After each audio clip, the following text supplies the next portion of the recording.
welcome to another episode of Garage Tours. Today we're with Mauro Portelli, Hi. who is basically an Alfista. So Mauro, how did it all start? Very simple, I had no choice to be honest. My father is an Alfista, anything Italian, but Alfas were his soft spot. And when I was 1 year old, he had bought this Trent you see up here, which then led to all these slowly. You're also a racing driver. Yes, I had started with this actually, but it's so good that I didn't want to ruin it racing. So I had bought an Abarth and then a Formula 4, which I sold just recently. But I'm preparing a classic Alfa to race with. Is it that one? No, that's too good. It's not over here today, but in a couple of months or a year, it should be ready. So which shall we start with? We can start with my latest toy. Nice. This is a Giulietta Sprint 1960, a very original car. It has only 600 kilometers on the clock. It has been at the same pace in South Africa over 40 years. Matching numbers, everything is original down to the tires. Not entirely my style of car because I like sports cars, but I think it's not a bad addition to The shape is amazing. Yes, it's quite an iconic shape. It's Giulietta's, in Italian it's called La Fidanzata d'Italia, it's Italy's girlfriend. It was one of the new cars Alfa made after the war. Quite happy about it. What about the engine, Mauro? The engine is a 1300 single carb. Again, matching numbers. It's not the fastest one of the lot, but it's quite agile, so it still gives you the feel of an Alfa Romeo. Now, 4C. For the latest one, this is a 4C launch edition. It's number 328 out of 500. It's a go-kart for the road. It's a full carbon tub. It's a fun car, it's fast. It's everything you want an Alfa Romeo to be honest. It's one of the modern Alfas that you have to have in a collection if you're really into Alfas. I realize some of them have different headlights on the front. What's the difference between them? Yes. The launch edition, this was the first version. So okay. with the pockets and the bumpers and headlights were designed like this. Then they had changed into a clear glass headlight, mainly for the US market. But then, as usual, they had leftovers and they started putting them on standard 4Cs. The difference to a standard 4C are very minimal touches. It's more the number. They're all carbon tubs. They're all 1750 turbos. They're nice cars to drive. Very tiring. I compare it to the Formula I had. It's very tiring. Amazing, even to get in and out of. In and out. It's noisy. No power steering. You're always attentive for potholes and everything. So it's. Of course. This is an Alfa Spider Veloce. It's a 2-liter. It's the top of the range model. It's a Series 2. It's a 105 model. This is a good story. I bought this recently as well from Germany a year ago. But my father had one when I was young. The same spec, the same red 2-liter and everything. And he sold it around 1999. And he always told me that was a big mistake that he sold it. Obviously, he sold it to buy another Alfa, but at that time, classics weren't appreciated as they are today. It's always a regret. It's always a regret to sell a car. So I tracked one down that was basically a copy of it. I'm sure the guy that has it today, the one we had, wouldn't sell it to me, so I had to find another one. I described the Spider to be the essence of Alfa Romeo. You need to have a convertible Alfa Romeo in the collection, and the drive it gives you, the feel it has, is proper Alfa Romeo. So if you have to describe what an Alfa Romeo should drive, I think it's this out of all of them. It has the headlights like the Ferraris used to be in the 70s. It has everything you need and nothing more. I mean, it literally has nothing more. You can't even put your phone inside. It's fun to drive. What about the wheels? Wheels are GTA spec wheels. They used to be specifically designed for those.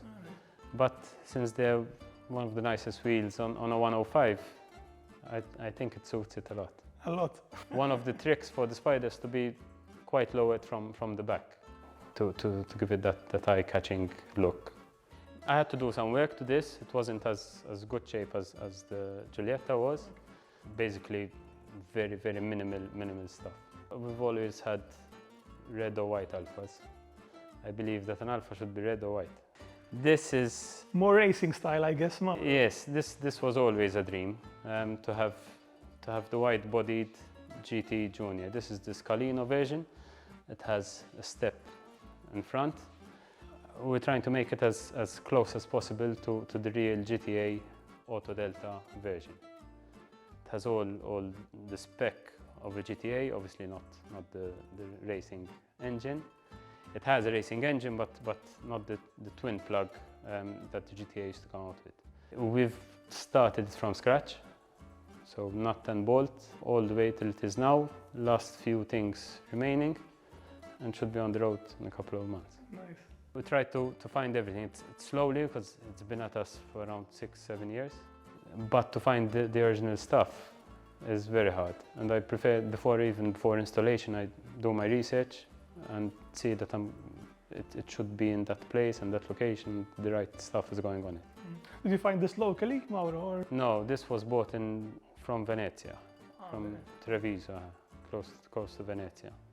Same thing, got it down and started from scratch.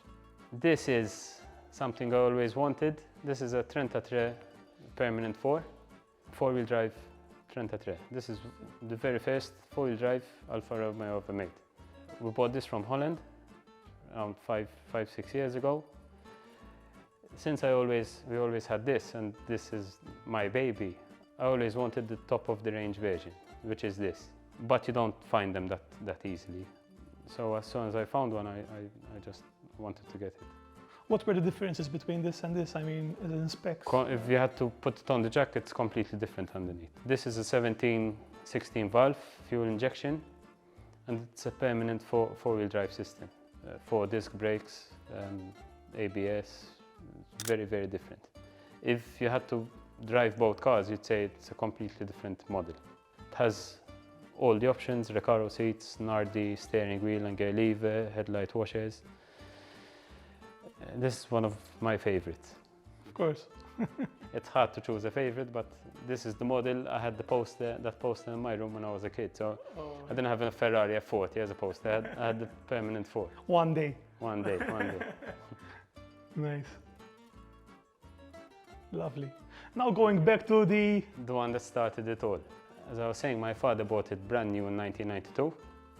Coincidentally, this is 1992 as well, and there is only a couple of days between them because we have it on the records of date of manufacture.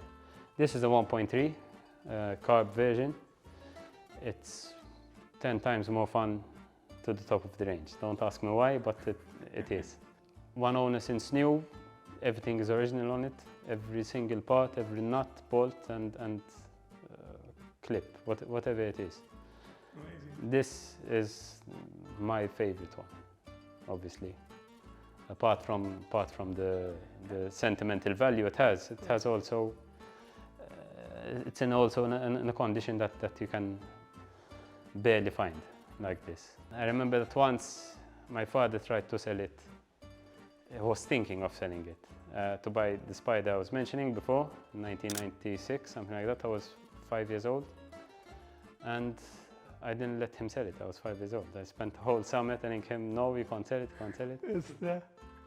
And the moment I got my license, the same day, I just took the keys and went for a drive with it. Nice. She's a keeper. Yes, no, definitely. Most of them are, but this one is Definitely. for sure. What about the work? Do you do work yourself, Mauro, on the car, or? Yes, I'm always working on the cars every day when I find time. I'm no mechanic, I'm not an engineer, but I try to do everything myself. As I said, I do research before I start something. I ask people that are qualified. I'd like to keep the cars here, so if a part goes wrong, I dismantle the part, take it to an engineer or whoever will repair it and get it back and put on myself. Perfect. Thanks a lot, Mauro, for having You're us. welcome. You're welcome. And well done for this lovely collection. Thank you. Thanks. Thank you.